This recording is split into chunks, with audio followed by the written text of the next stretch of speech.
Good afternoon, everyone from Toronto, Canada, and good morning and good evening to our panelists and audience joining us from across the world on Zoom and Facebook Live. Today, we commemorate Hiroshima Day, where we shall ask our eminent panelists the question, have we done enough? My name is Kehkashan. I am the leader of the Voices Youth Team and the founder president of Green Hope Foundation. I will be your moderator for this webinar. Before we begin, I would like to inform our audience that you can post your questions and comments in the Q&A box on Zoom or in the chat of the Voices Facebook Live page. We look forward to hearing from you throughout the discussion today. Voices for a World Free of Nuclear Weapons is composed of dynamic voices from across the political, professional, spiritual, and geographical spectrums who have united in a single purpose to eliminate nuclear weapons once and for all. We, as Voices Youth, seek to bring an intergenerational perspective to this nuclear disarmament movement. Now, in a year that has seen unimaginable human suffering, it is appalling that we still have so much to do in terms of bringing about positive change. And today, we have gathered to solemnly remember another tumultuous set of events whose pain has not diminished even in 76 years.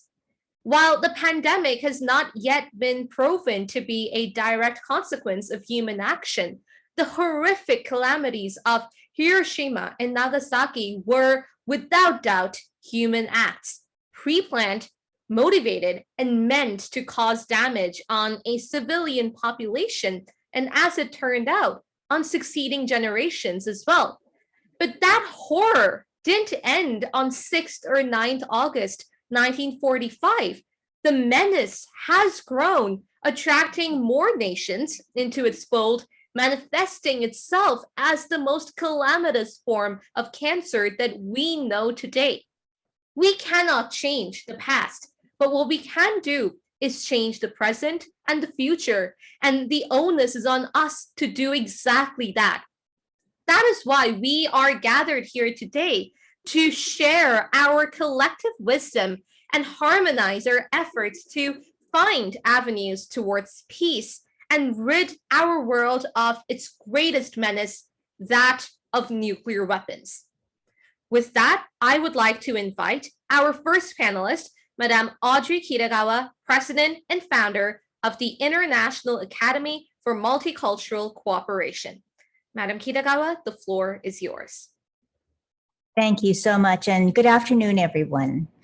I wish to extend my deepest appreciation to Kehkashan Basu and the Green Hope Foundation for this opportunity to be on this panel with friends and colleagues of long standing, and the United Religions Initiative, Voices for a World Free of Nuclear Weapons. And on this 76th anniversary of the bombing of Hiroshima on August 6th, we've all been asked to answer this important question: have we done enough?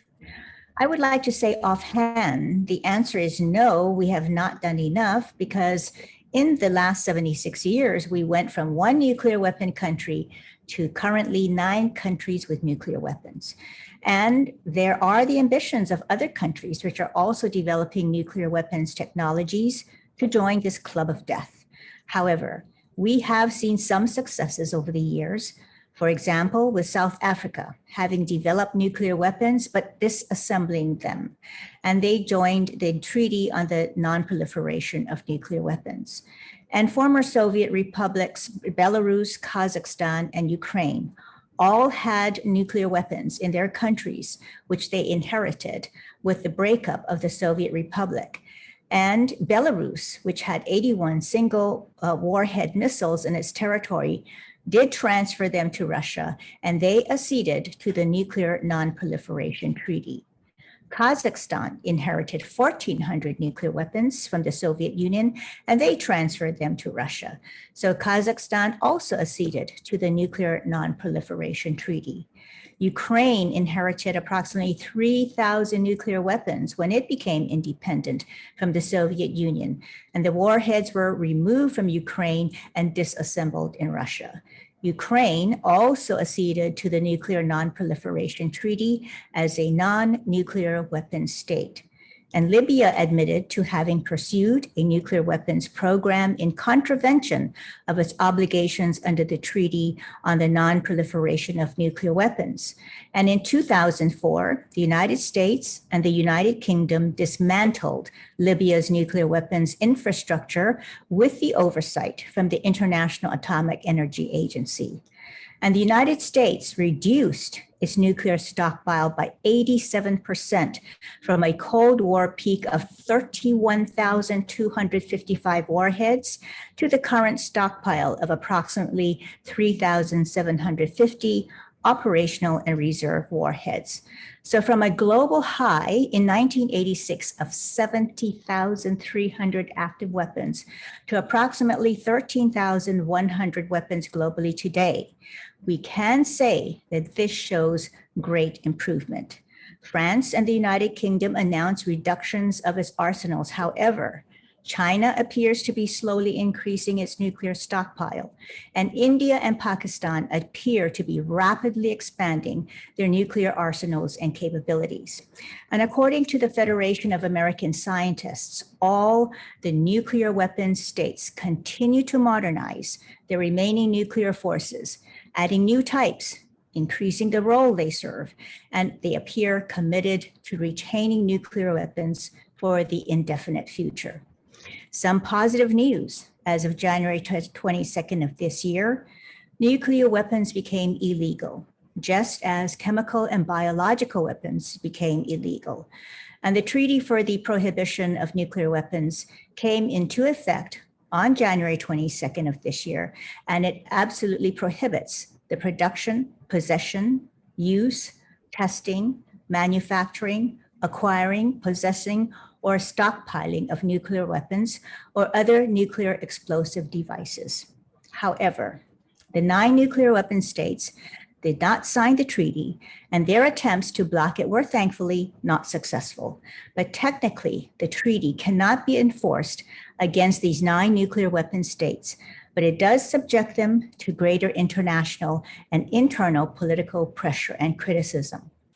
The breadth of the impact of this treaty on financial institutions, because financing nuclear weapon systems is now banned, is yet to be determined. And we will have to see how efficacious the application of these enforcement mechanisms are over time. And I want to share that according to Kyodo News article, a Hiroshima High Court acknowledged in its July 14th ruling that 84 people in Hiroshima Prefecture are eligible to receive state health care benefits, even though they were exposed to radioactive black rain following the 1945 US atomic bombing outside of the current area recognized by the government. In upholding a lower court decision last year, the Hiroshima High Court ruled in favor of the plaintiffs, saying they should receive the same benefits as those provided for atomic bomb survivors who were in the zone where the state has recognized black rain has fallen. And the High Court ruling is expected to impact the ongoing review by the central government on areas where black rain fell, as well as examining its health impact. And in line with the Hiroshima District Court ruling in July last year, the High Court recognized that all 84 plaintiffs, including deceased individuals as hibakusha or survivors of the atomic bombing, and ordered the prefectural and city governments of Hiroshima to accept their applications for state health care benefits. And while we have much yet to do, we see the civil society has exerted great influence in mobilizing the movement for the support of the treaty and applying pressure on governments to sign and ratify the treaty. And I believe in the mobilization power of civil society to create positive transformations where governments have fallen short. And it is my hope that every person, wherever situated, will become engaged in learning about this issue and getting involved in it so we can have a nuclear weapons-free world. We must never think, I'm just one person in a global population of over 7.5 billion people. What can I do? For the power of change lies in each person's hands, and working together to make this world a better place through a nuclear weapons-free world can become a reality. And the life of this planet and all life forms depends on our willingness to do so. Thank you so much, Kehkashan. Thank you, Madam Kitagawa. Yes, the power really lies with us as individuals, and once everyone comes together, that brings about collective change, and that is truly amazing. And that has been reflected, as you said, in civil society and how we have been able to mobilize to do a lot. But there's, as you also said, there's still a lot to be done, and the club of death, as you put it, still remains, and it is time for us to make sure that that gets dismantled. So thank you so much for sharing your views with us today. With that, I would like to invite our next panelist, Jonathan Granoff, President of the Global Security Institute. Jonathan, the floor is yours. Kehkashan, thank you so much for convening this. My background is in international law, but I want to speak in two dimensions today. First, I want to just speak as a bit as a lawyer, and then I want to speak as another heartbeat on the planet, sustained by the same mystery as every other heartbeat, as a human. Because first and foremost, security is a human issue. We now are producing weapons to protect the security of the state that puts every single human being within every state on the planet at immeasurable risk. The more we perfect the weapons, the less security we obtain. And how did we get in this jam? Because we forgot the why of the state. The why of the state is to produce security for people. We become so preoccupied with the how of the weaponry, we forgot the why. That's called forgetting our humanity. So first, as a lawyer, I want to point out that nuclear weapons, by virtue of their indiscriminate effect, their uncontrollability in space and time, violate customary international law, international humanitarian law, the laws of war that prohibit the use of weapons that cannot discriminate between combatants and civilians. Moreover, weapons that go far beyond any rational military purpose. So let me give an example of how irrational it is. In the event there was an exchange of nuclear weapons of less than 1% of the world's arsenal, it would so adversely affect the agriculture of the planet because of its impact on the climate, because it would throw millions of tons of soot into the stratosphere, that everyone everywhere would be affected, far beyond any rational military purpose. So we should stop thinking of these horrific devices in terms of military. We have to think of them as irrational instruments of illusory power and death. But they're illegal to be used as it's contemplated that they would be used. Second, the International Court of Justice, the highest court in the world, ruled in the 1990s unanimously that there is a duty for the states with nuclear weapons to negotiate their elimination. And three, the P5, the 5 permanent members of the Security Council, the United States, Russia, the United Kingdom, France, and China, have all agreed in the Nuclear Non-Proliferation Treaty that it is their duty to negotiate the elimination of nuclear weapons. So the law is on our side. The law is on our side, and that's very important, because if we're going to have an international order in the world in which there's any security, treaties and law must be upheld. If treaties are ignored, then bullets become verbs, because there's no other way for countries to communicate. But what's missing, I think, is the heart, is the spirit to this issue. So I have written I wrote it so I would convey exactly what I want to say. I've written a prayer that says what's in my heart on the issue, and I want to share that prayer. That Hiroshima and Nagasaki be the last use of a nuclear weapon. That nuclear weapons never be used again. Oh God, bless and guide us. To eliminate these devices, the apex of creative evil, and all devices of massive, indiscriminate death. Please guide us. Each of us came into this world responding to our mother's love. Each came seeking family and love. Each of us became identified with race, nation, gender, religion, and forgot that we are one human family and every person is as precious as we are. But still, in the stillness of our hearts remains a light of the soul, seeking, resonating, and longing for that love that is universal and that brought us into this world. That love awakens and informs our universal humanity and awakens hearts without borders, like the planet, without borders. Intelligence has given us insights into the wondrous secrets of matter, energy, space, and time itself. But fear, ignorance, arrogance, pride, hatred, and prejudices have led us to use these insights to create devices of incomprehensible power that will inflict indiscriminate, horrific suffering. Please, dear Lord of all creation, dear mysterious power that gives life, heartbeats, and every breath we take, and every leaf and blade of grass, and every one of us, and universes and galaxies beyond our counting. Glorious source of love and life, forgive us for forgetting you and your blessings. You are the friend within all friendship, the love within all loves, the life within all lives, and the witness of all and everything. And we ask you to bless us with wisdom that comes from the power of compassion, which is the core of our humanity, such that we will skillfully eliminate these devices of death and use the gift of intelligence to serve, to heal, to sustain, to harmonize, to understand, and to glorify you, your humanity, and to honor your creation, to do it with gratitude and sacredness.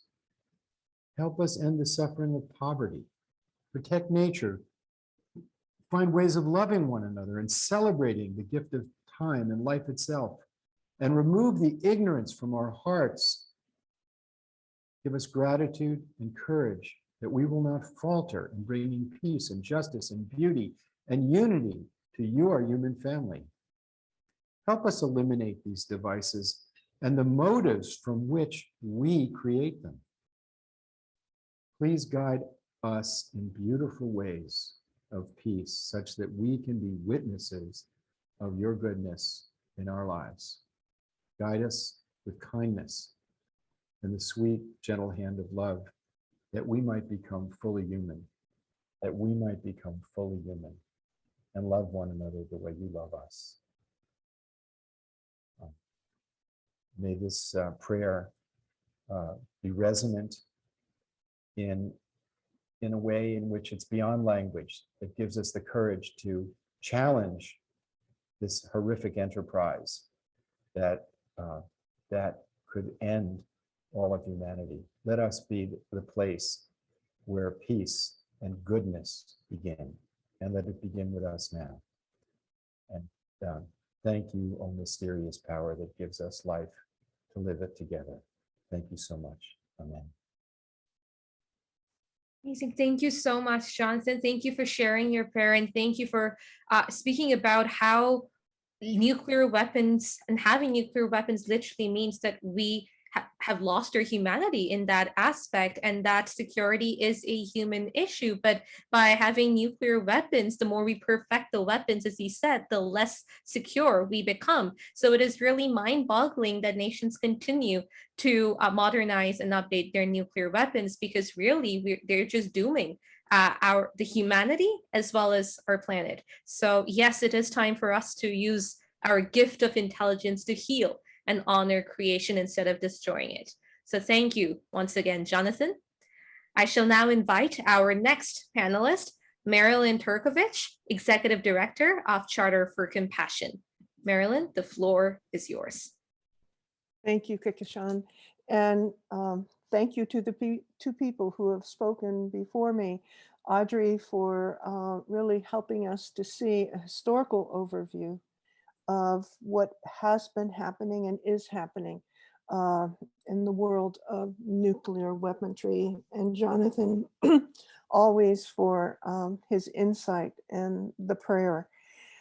I'm going to take this maybe in a little different direction for a few minutes and personalize what exists today. And we all know this. We hear a story. It's a horrendous news story. We can pick any story in any place in the world, and maybe in 2 or 3 days, it's gone. It's out of our mind. And something else is there to replace it.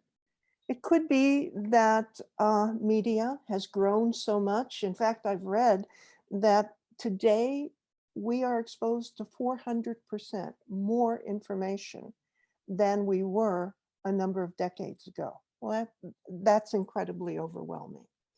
So, you know, have we done a good job? Have we done enough? No, absolutely not. You know, I'm going to maybe relate a couple stories. One is that I grew up around the time of the bombing of Hiroshima and Nagasaki. And certainly moving from that time period into the early 50s, there was this tremendous nerve-wracking issue of people afraid. And so that I remember that we would practice getting under our desk in school because we thought that there might be an attack on our nation. And my school became a kind of site where we were going to do more than get out of our desk. We were going to stay overnight in school if there was an attack and see how we were going to get through and help one another.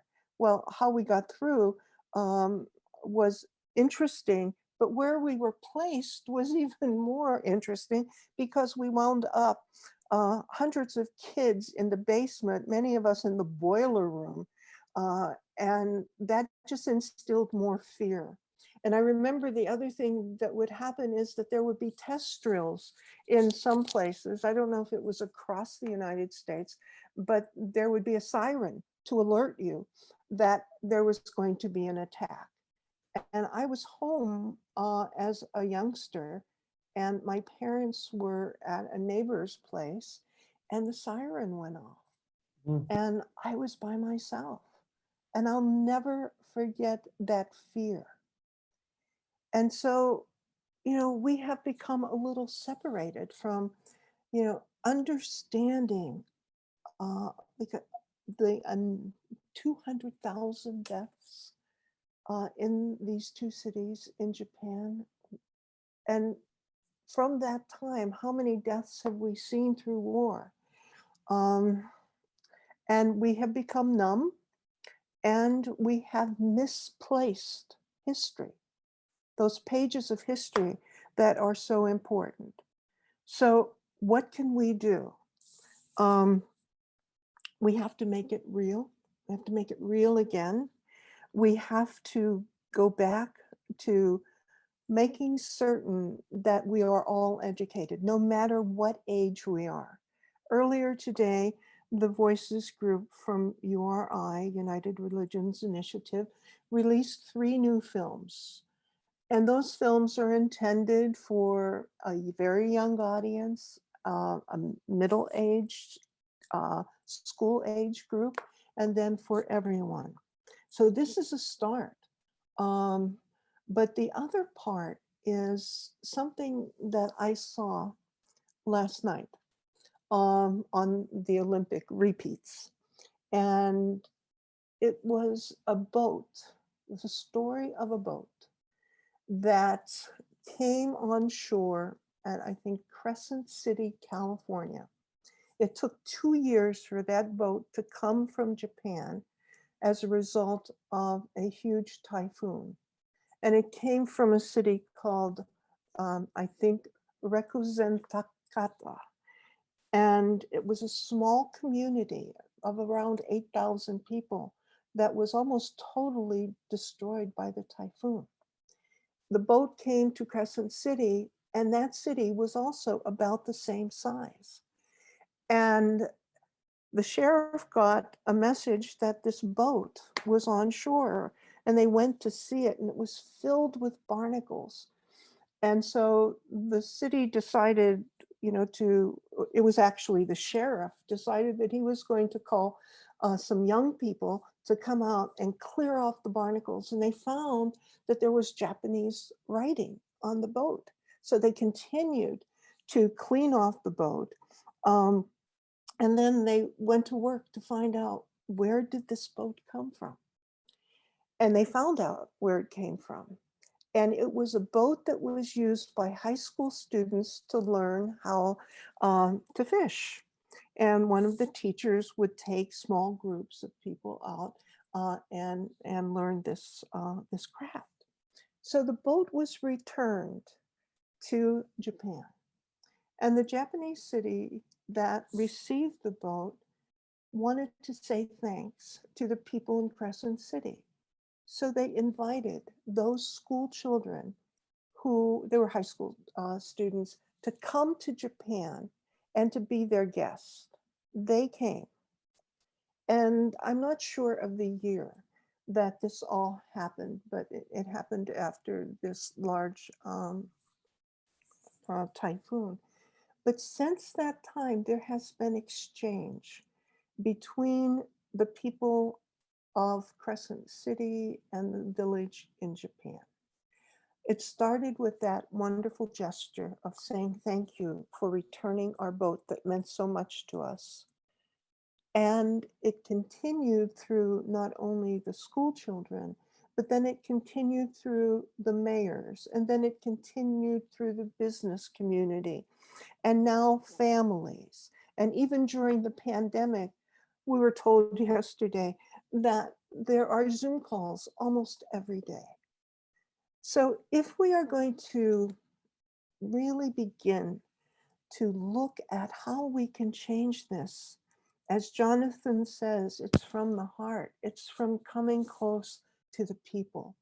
And so what is it that each of our communities can do to really help understand what not only is an issue between mending and restoring confidence and trust between the US and Japan, but what is it that we can learn about doing the same thing with these countries that have nuclear weapons? What is it that we can do as people in making certain that we know who the Russians are, who are the people of India, who are the people of Pakistan? There is this wonderful slogan of struggle among Latin American people. And it tells us that people, when united, will never be defeated. And so I think that as we develop and fill in the missing pages of history, which we all know are probably somewhere on the internet, that we have to bring our heart into this work that we're all so devoted to. Thank you. Thank you so much, Marilyn. Absolutely. Whatever comes from the heart stays. Thank you so much for sharing your stories. And you're right. As human beings, we have so much of information available to us, but it is really sad how we just kind of forget about them after a few days. And these disasters happening 76 years before, we cannot forget about them because we cannot afford to have another disaster to remind us about how horrific it is. So we must do everything in our power to ensure that we do not breed human apathy. Instead, we reestablish that connection to our hearts, to humanity. One of the ways you mentioned doing that is through disarmament education, of course, but also just ensuring that we as human beings understand that it is our moral responsibility to ensure that we have nuclear disarmament. So Thank you so much for sharing your stories and your perspectives with us today. I shall now invite our next panelist, Monica Willard, United Religions Initiative, UN representative. Monica, the floor is yours.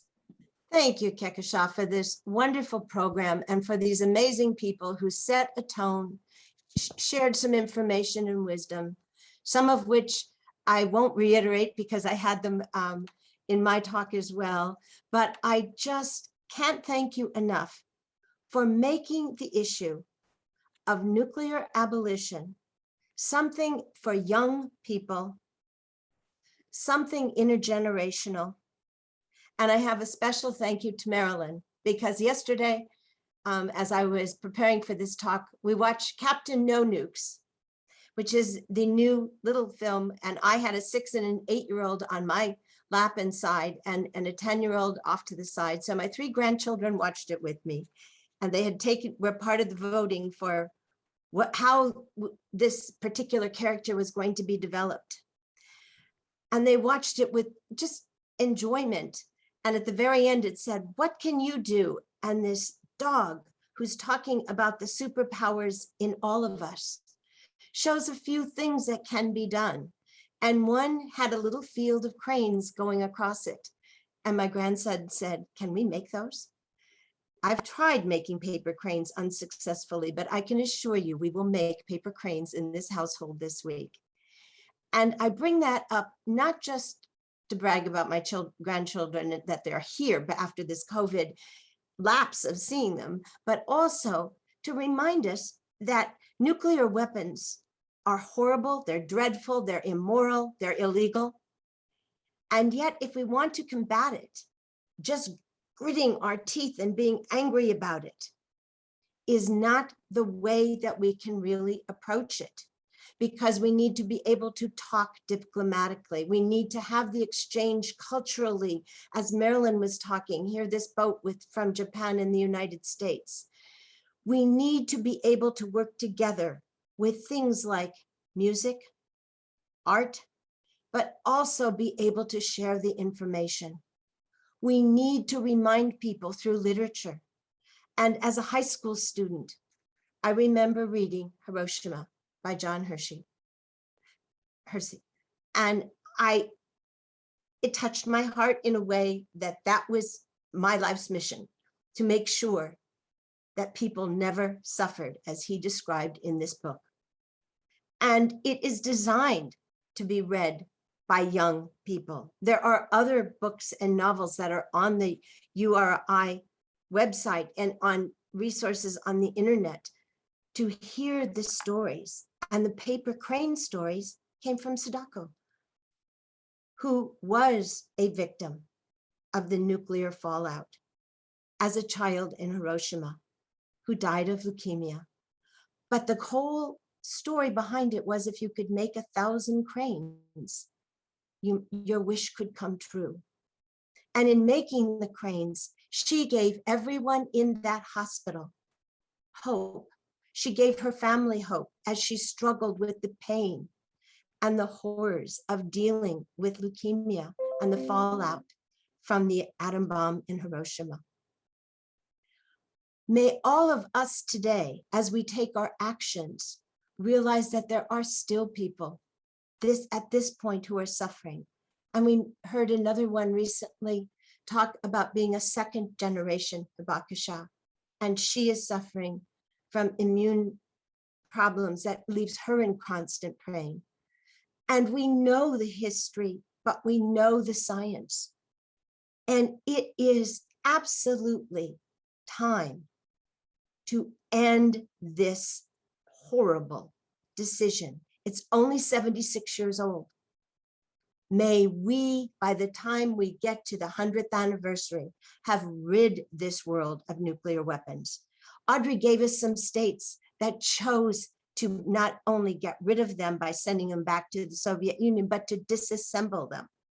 Kazakhstan has still all of the testing site, and we know the horrors of not only preparing the missiles and building the missiles and the uranium and the isotopes that the plutonium that can cause such physical problems to those who breathe it, touch it, and have it ingested in their system as they have breathed it in.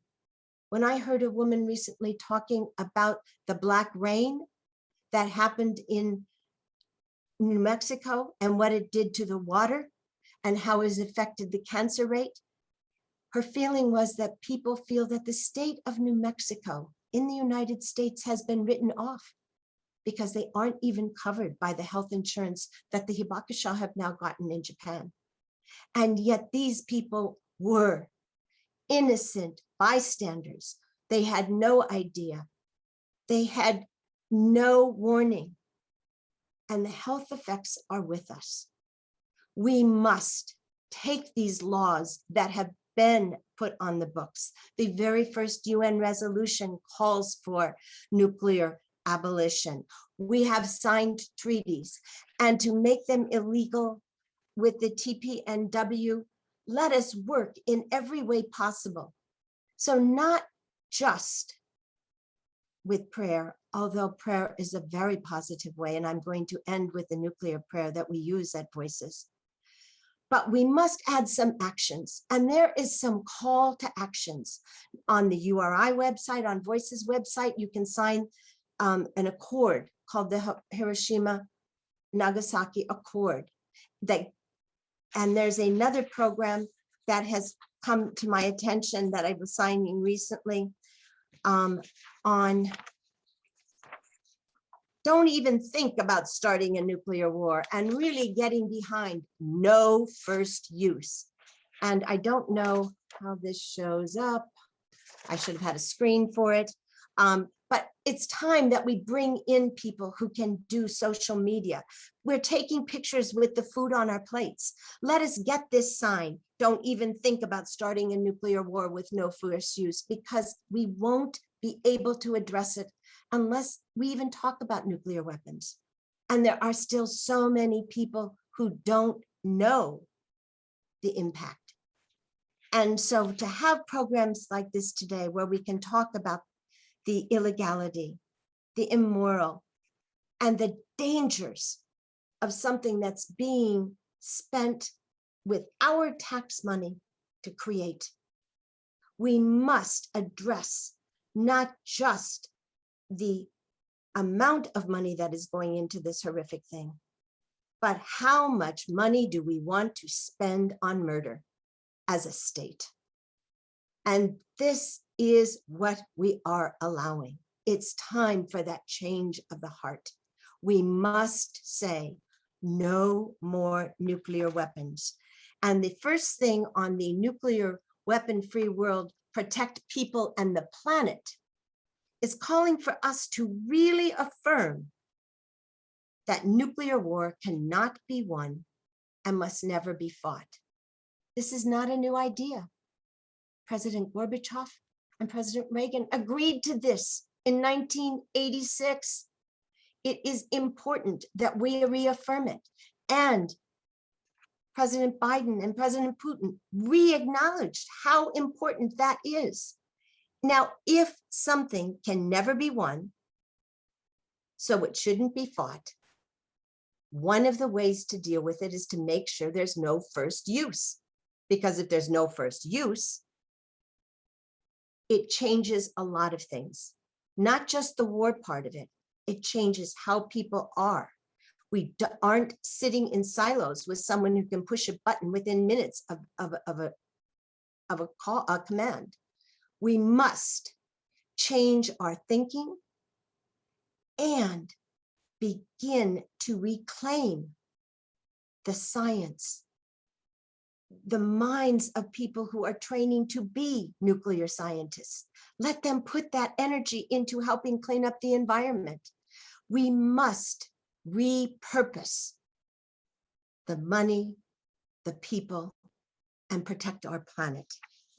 And I also want to say that we're at a point in time where the doomsday clock, which was measuring how dangerous it is at 100 seconds to midnight.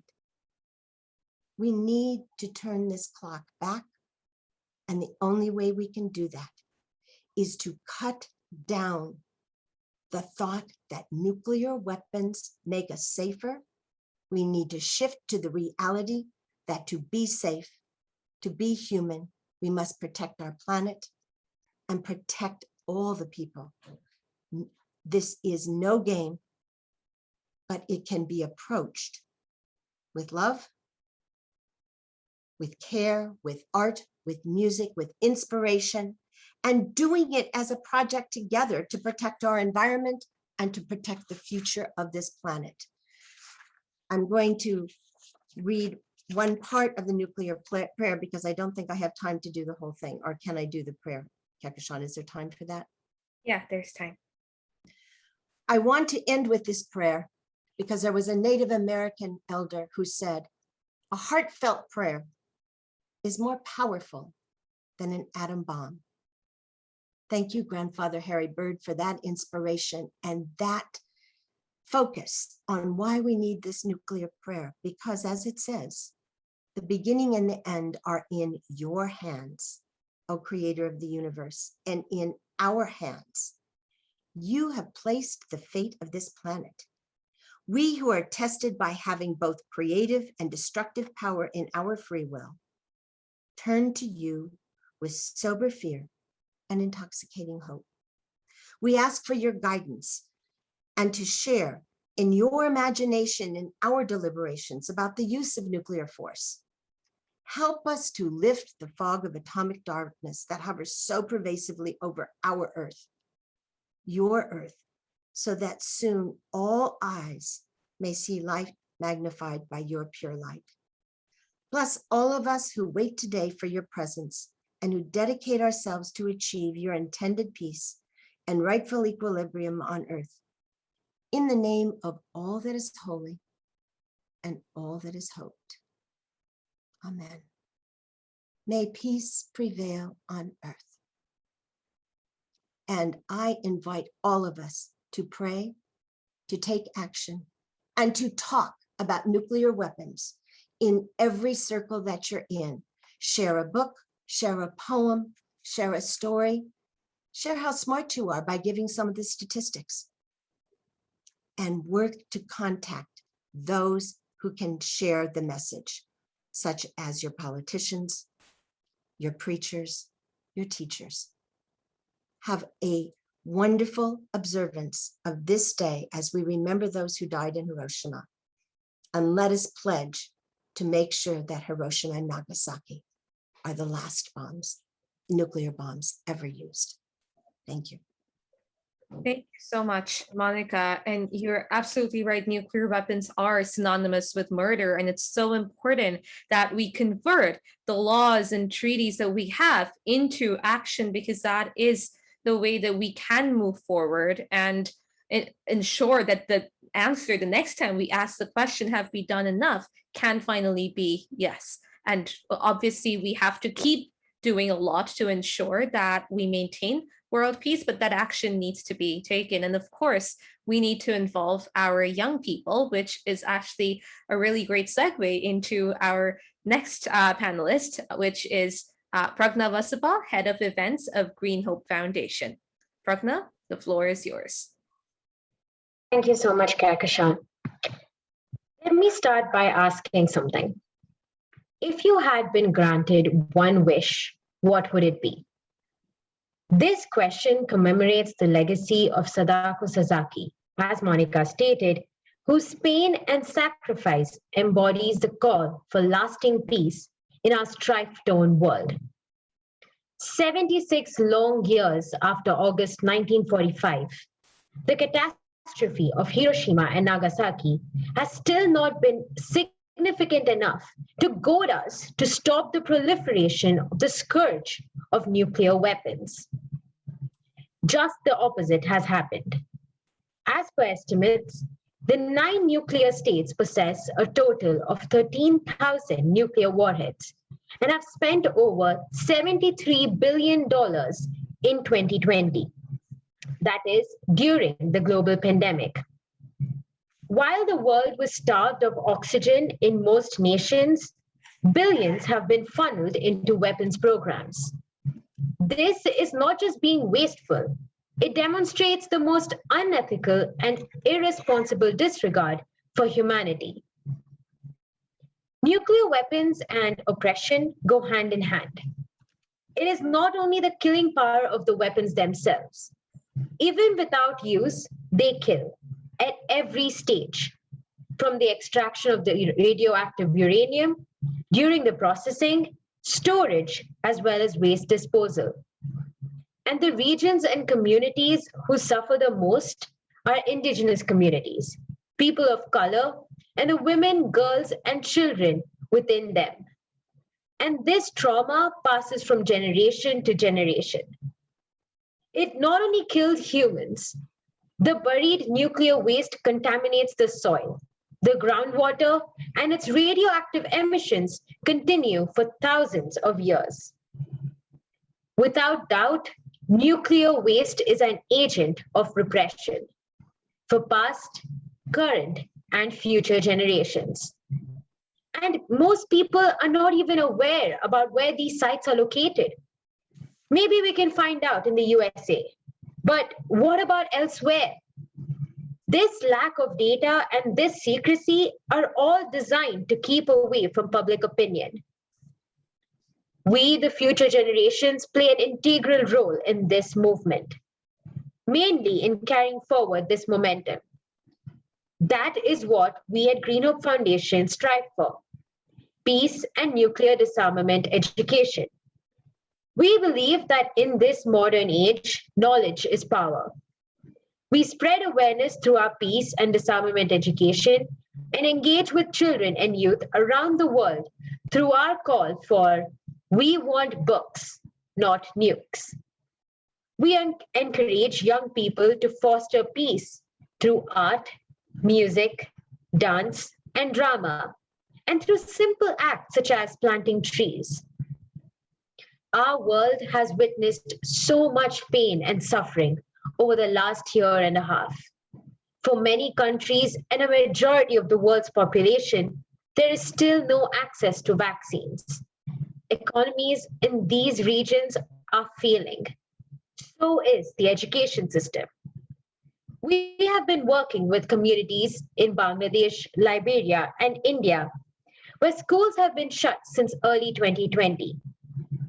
We run the risk of losing an entire generation of learners to abuse, trafficking, and to radicalization unless we can invest in the required infrastructure, bridge the digital divide, rebuild livelihoods, implement healthcare, so as to build resilience for the future.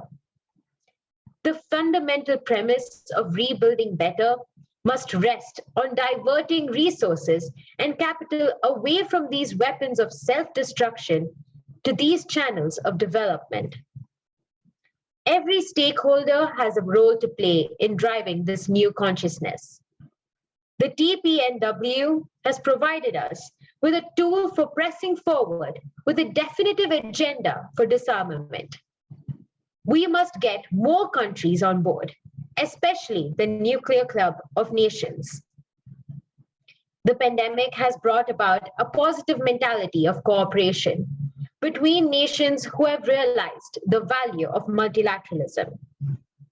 As civil society, we must use our substantial power and resources to influence public opinion to drive this change. So, finally, to answer my own question, if I had been granted one wish, what would it be? I would wish for greater empathy, as that would lead to world peace. Thank you. Thank you so much, Pragna. Yes, we do need a culture of empathy and love instead of a culture of war to ensure that we do move to a world free of nuclear weapons. Thank you for sharing Granoff Foundation's ground level work and at the same time reiterating how important it is that every stakeholder has their unique role to play in creating a world free of nuclear weapons. Thank you once again, and thank you to all of our panelists for sharing your views with us on this very important day in commemoration. We shall now take questions from the audience. Once again, I would like to remind our audience that you can either post your questions and comments in the Q&A box here on Zoom or on our chat in Facebook Live. And I already see questions on our Facebook Live. And the first question is, if we could roll back the clock, what is one thing that could have been done to achieve nuclear non-proliferation by now? What is one thing that could have been done if we could roll back the clock? Jonathan, your hand is raised. Sure. Ronald Reagan and Mikhail Gorbachev went for a walk in the woods in Reykjavik in the late 1980s. And they agreed to get rid of nuclear weapons. They came back to a cabin, and people in Reagan's cabinet said, well, we can do that, but we are going to continue with the weaponization of space because we want to be able to shoot down missiles, is what they said. But actually, the Russians said, no, but these weapons in space could be used offensively. Ronald Reagan said, no, they're not going to be used offensively. And Reagan actually said to Gorbachev, we'll share the technology before we'll deploy it. The Russians said, look, you won't even share tractor technology to help us get wheat. You're not going to share this weapons technology. Because of this aspiration to have military dominance in space, the agreement between the heads of Russia, the USSR, which became Russia, and the United States to eliminate all nuclear weapons failed. Had Gorbachev agreed that they could go forward, it's possible that they wouldn't have gone forward because the rationale wouldn't have been there. However, that would have been too risky. The big change would have been for Reagan to consult with real scientists rather than the ones that were fronting for the weapons contractors, realizing that there is no defensive system for intercontinental ballistic missiles. No system can be more than 90% effective. And if there's 100 missiles coming and 10 get through, that means your country's gone. So it's ridiculous. And all the testing has never been done with the spoofing and, and ways of overcoming. So there's the defenses against nuclear weapons is a scam. Reagan didn't know that. So that one issue, which is the pursuit of full spectrum dominance, as the US military calls it, to gain the high ground in space. And they analogize to that the way the British controlled the high seas in the 17th century. They thus could control the military domination of the planet. That's how they think of it. If that had been marginalized, if Reagan had said, I'm sorry, the value of getting rid of nuclear weapons far exceeds your dream of dominating heaven, we would have gotten rid of them.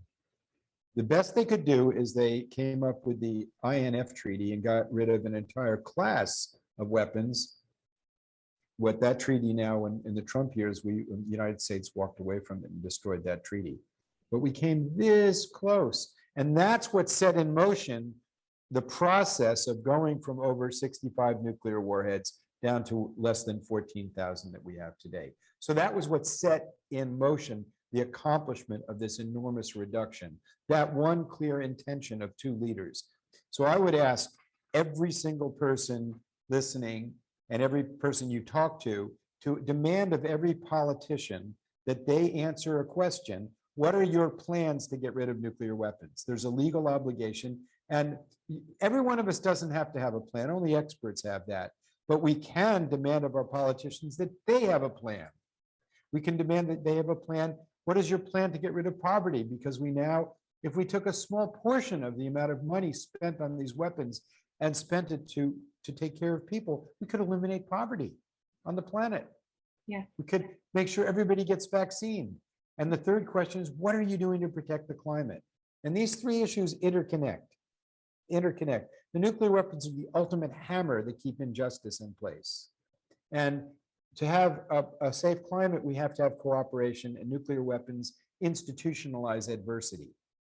So these issues are all interconnected, and we need to demand of our politicians that they answer these three questions.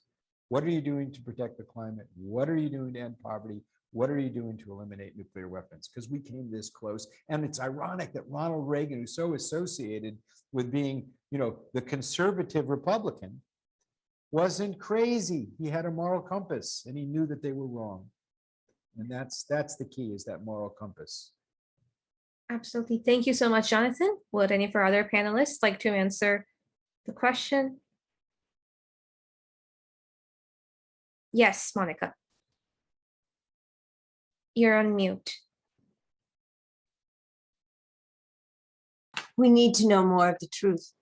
I think there's still people who think that the only reason World War II ended so quickly at the time with the atomic bombs, without realizing some of the other things that were already going on, and the cover-up that went on to both the expense and the devastation to the people who experienced the testings. We do not understand the full cycle and realize that nuclear weapons, just because they were used in Japan, and people think that that might be the only time they would ever be used, what those weapons even meant to the environment. And if we connect the environmental and the nuclear issue, because they are totally interconnected, I think we would have a different sense of what we need to protect our planet for future generations. And that should be our goal. Absolutely. Absolutely. And it's really sad that there have been young people as well whom I've met who actually state that World War II ended because of Hiroshima and Nagasaki, when it couldn't be further from the truth. So yes, you're absolutely right. That awareness is still needed. And would anyone else like to answer that? Or we can move on to our next question, again from FB Live. Oh yes, Madam Kitagawa, did you want to say something? If we could turn back the clock, and I think this is still relevant for today, is that the United States, and this apply, even though I mentioned the United States because we were the first country and the only country to drop the nuclear bomb, but to really examine more deeply the systemic and institutional mindsets of racism that allowed the bomb to be dropped. And for President Truman to have indicated when he was beseeched by a minister not to drop the second bomb, and he had indicated that, well, when you have basically the Japanese people behave like animals, you treat them like animals. And so it's this kind of mindset that would allow this kind of dehumanization process of human beings into non-human beings that allows this kind of mass genocide to take place and the heinous destruction of sacred life. And so I think that this aspect of looking into more deeply and analyzing systemic institutional racism really needs to be done back then, today, and in the future, if we are ever going to come to understand how important it is to change our mindsets and to turn that searchlight inward, to deeply examine our, enculturated mindsets and the cavalier manner in which we can so dehumanize other people and deny the sacredness of their precious life, and institute policies that can ultimately end sacred life en masse. We've seen that in the rise of Hitler's Germany, and we also see the dangers that exist in today's contemporary times. And so this aspect of racialization in our policies really need to have a deep examination. And if I could turn back the clock, I would like to start there. Thank you. Thank you, Madam Kitagawa. Marilyn, would you like to state your views? I'm really sorry. I am late for another obligation. So I am going to have to leave, but I just left a message in the chat for everyone. So thank you so much. Thank you so much for being with us today, Marilyn. And thank you for sharing. Pragna, would you like to share your answer? Yes, Kehkashan. So if we could turn back the clock, there was actually one woman who voted against dropping the bombs in the US Senate. She was ridiculed for wanting peace, I would say that if everyone had listened to her, we would have avoided this entire catastrophe. Thank you. Okay, thanks, Pragna. I will move on to our next question, which is from Facebook Live. So the next question is, some countries believe that to achieve peace, you have to go to war sometimes. What is your take on this?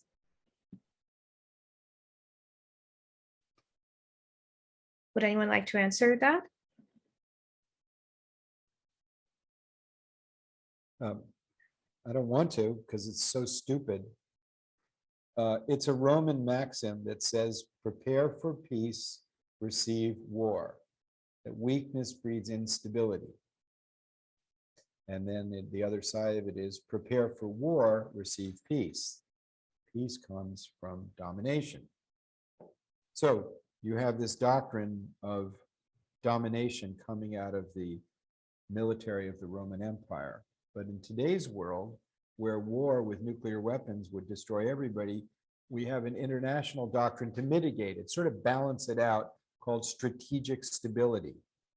So strategic stability is based on the idea that instead of having domination, you have some stability, so that you don't want to have so much domination that the other side would have an incentive to go first, to surprise you.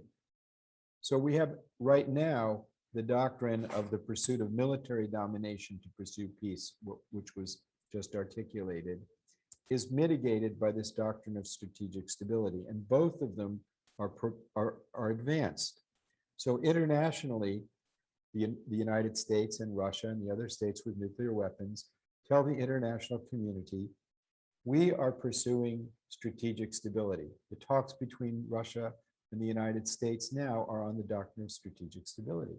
But domestically, to the people, because there's money to be made, huge profits, we pursue military advantage. And the two aspirations are completely contradictory and schizophrenic. And thus, the fact is that we're breeding instability, uncertainty, and danger by this. The fact of real security means cooperation to protect the climate, cooperation to protect the phytoplankton of the oceans, which provides 50% of our oxygen, cooperation to protect the rainforests, which provides the rest of our oxygen, cooperation to address pandemics, which we discovered don't carry passports, cooperation to stabilize financial markets so that we don't have gross poverty institutionalized, etc. That's real security. So real security today means cooperation to meet global threats, not pursuing domination. Absolutely. Thank you, Jonathan. Would anyone else like to answer? Yes, Monica and Madam Kitagawa. I like the strategic stability replacement. What we were trained with, and the mindset has been mutually assured destruction. Now, if you stop to think about that, that's even more crazy, because just because you could mutually destroy one another, when is that anyone's strategic advantage? So just the thinking behind the military and even the wording is schizophrenic, as Jonathan mentioned. And we need to know that we have the fate of the world in our hands, and we must change the thinking, and starting young and starting with ourselves. Thank you, Monica. Madam Kitagawa. Yes, I think this goes to the heart of the issue that Jonathan had raised, and that is the doctrine of domination. And of course, domination in and of itself speaks to the power dynamics that exist in the world, that exists across all relationships and in all relationships.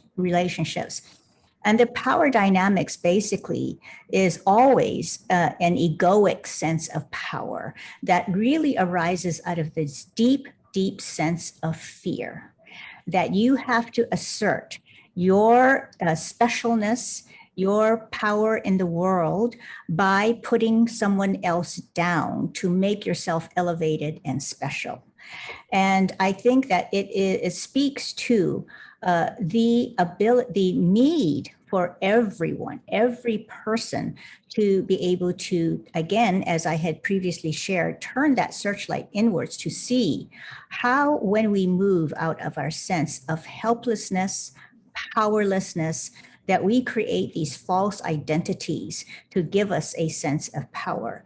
And true power really is the recognition that every life is sacred and that you will honor that sacred life and that you will never create these false identities of giving yourself a one-up position to put someone else down as the means of establishing your specialness in the world. I think that is a false reality, a false identity, and we have to be very mindful of how we are exercising that kind of mindset to create misery in the world and to create the belief that in order to achieve peace, we have to go to war, because ultimate peace, true peace, comes from within, knowing that you actually live the reality of love, respect, compassion, and honor.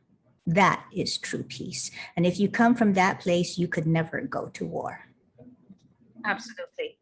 Thank you so much, Madam Kitagawa. And we have one more question, which is, what would you estimate is the timeline by which we can expect at least one of the superpowers to ratify the TPNW, and why? Kind of a difficult question, I think, but yes, what are your opinions on? Could you repeat the question? I didn't quite understand it.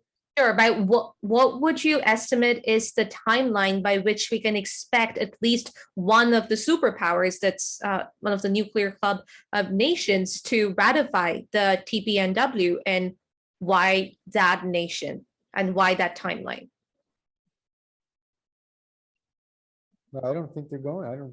They're not going to do it. They're not going to ratify the TPNW. If the TPNW might pressure them into living up to their legal commitment to negotiate the elimination of nuclear weapons, but they will want to do it themselves. And it's really two countries have over 96% of the weapons. So if Russia and the United States decide to do it, then they will set the pace. But the countries with the weapons, look, India and Pakistan have an existential threat. They have about 300 seconds to decide whether there's a blip on a computer that has been hacked that's an actual threat. But they can't solve it bilaterally, because India didn't get the weapons because of Pakistan. India got them because of China. Pakistan got them because of India. China didn't get them because of India. China got them because of Russia and the United States. Russia didn't get them because of China. Russia got them because of the United States. And the United States got them because of Hitler. So the only way to solve the regional problem in South Asia is globally. And the only way that can be solved is with the nuclear weapon states. They will, if they are pressured by the states that have ratified the TPNW, and that has value, that is a very powerful, not just a moral condemnation, but a legal and moral condemnation that can help create the pressure. But the nuclear weapon states will only walk down the ladder themselves. Now, the fact is, they have already agreed to a roadmap to walk down the ladder under the Nuclear Non-Proliferation Treaty. They have over 60 commitments outstanding that they've already made.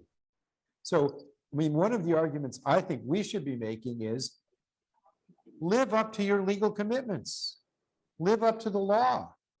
Stop allowing the militaries to minimize the importance of treaties and law.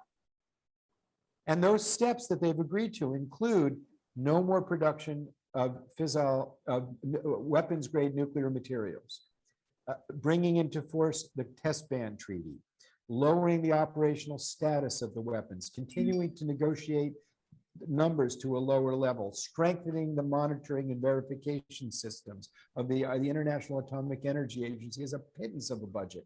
There's all of these steps will bring us greater security, strengthen the rule of law, and move in the direction of cooperation and the elimination of nuclear weapons. The roadmap is there. They've agreed to it already. the TPNW is a powerful tool to pressure them, but I don't see any of them. The best we can do is to get them to stop pushing against it, because it's a good thing. It states in a codified form what Article 6 of the NPT says. They must negotiate the elimination of nuclear weapons. Absolutely. Thank you, Jonathan. Would any of our other panelists like to? Yes, Pragna. I'm not exactly sure whether the Nuclear Club of Nations will ratify the TPNW now or not. But what I can say as a young person is that if we educate our children and youth, we will create a generation of leaders who have empathy and who will be able to do away with nuclear weapons. I hold on to this hope to happen. And if it could happen before our children could grow up, then that would be even better. Thank you, Pragna. Would anyone else? Yes, Monica. I think you've said it in the sense that when the people change, it will happen. And I give greater hope than just waiting for the next generation and the generation after that and the generation after that. I think that we need to look inner. We need to look at where we are and make those kind of changes and demand it. And as I was preparing for this talk today, and the question, have we done enough? I wondered, and not that it's even possible, but my thing would be, if you don't live up to your treaties and to your commitments, should you be on the Security Council? Because it's pretty insane that the Security Council knows that this is what the obligations are and are just irrefutably not doing it. So why aren't we holding them more accountable for that position to be on the Security Council? And I applaud all of the countries that worked on the TPNW, because what they did was stand up and say, just because we don't have nuclear weapons doesn't mean they don't affect us. They will kill us too. You have no right to do this to our planet. We must, together and with enough people in the countries that don't have nuclear weapons, get their governments to pressure, as Jonathan said. There has to be a change, because the reality is this doesn't work. It's not sane. It isn't moral. We need a change. We know we need a change. So let's do it. Absolutely. Thank you, Monica. And yes, Madam Kitagawa. So very quickly, as I had shared in my presentation, that the 9 nuclear weapon states did not sign the treaty, and it is aspirational that they would sign the treaty, and there is no timeline. I think the timeline can be better gauged with civil society and how vibrant of a movement civil society can create to put pressure on these countries, as Jonathan had indicated, as a more realistic meter of success, and how well we will be able to compel our leaders to be able to ratify the treaty, because in the US, our treaties are the law of the land. So we have been very, very careful as with respect to what treaties we enter into. But I think it would be within the hands of the global sleeping giant that is awakening, and that is the power of civil society, to utilize all their levers of influence to be able to bring this kind of pressure on the 9 nuclear power states. Absolutely. Thank you, Madam Kitagawa. And with that, I'd just like to thank our audience for your questions today, and thank you to our speakers for your amazing insights.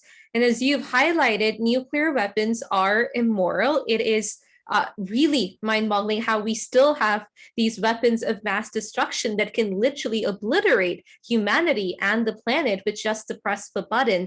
And we must do our utmost to mainstream this issue, to bring to the forefront the loss it can cause, not only to humanity, but to all life on this planet. And the question remains, why should one person have the right to obliterate life on our planet at the press of a button? The ratification of the TPNW has given us legal platform to expand our movement, but of course, as we've discussed today, it has to go beyond that as well and turn into action. So let us be innovative. Let us explore avenues of collaboration with all stakeholders, because this is a fight for our survival, and we simply cannot afford to lose. So once again, thank you so much to our panelists, to our audience for your passion and solidarity with this cause. We look forward to your continued engagement. Until we meet again, please stay safe, stay connected, and together, let us create a world free of nuclear weapons. Thank you so much and goodbye. Thank you. Everyone, goodbye.